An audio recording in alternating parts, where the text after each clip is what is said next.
May hapon ng tanan na atakaron sa lungsod sa Bilar tungod kay nag-turnover ta og PRDP World Bank na road gikan sa Kampagaw going to Kabaknitan.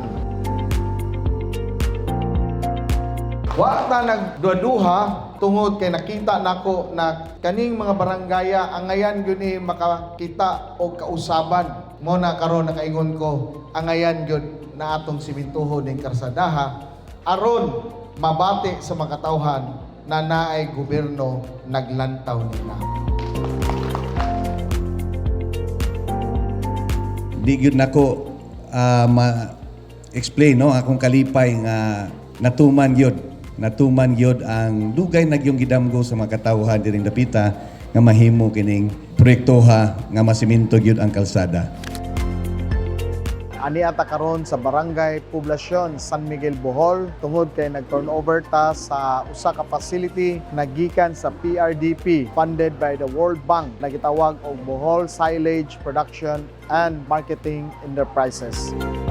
So ang challenge nato is to expand. The more we plant grass, the more we can have business.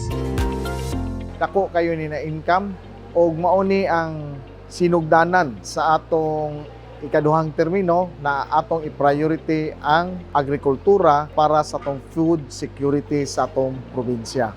So karong hapuna ako ikalipay na itaho na niya na gyud ang Bohol Silage Production and Marketing Enterprise para sa atong mga kaigsuonan na namuhi og dairy. Abante San Miguel, abante Bohol. Daghang salamat.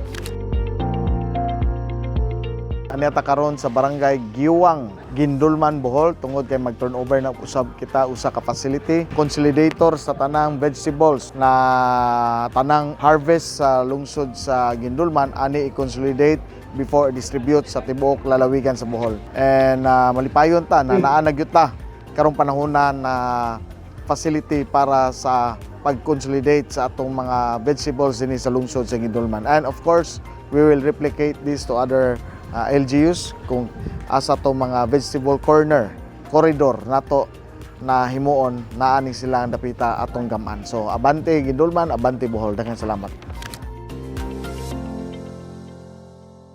Ani ata karon sa Barangay Katipunan, Carmen, Bohol. Usa ni ka facility na gitawag og Bohol Kasaba Production, Consolidation, Processing and Marketing Enterprise.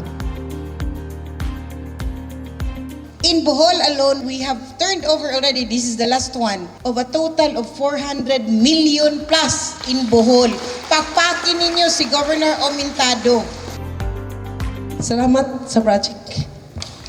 Ato na ni sa lungsod sa Carmen. Mo extenta sa lain nga lungsod para sa production o pag-support sa atong mga mag-uuma.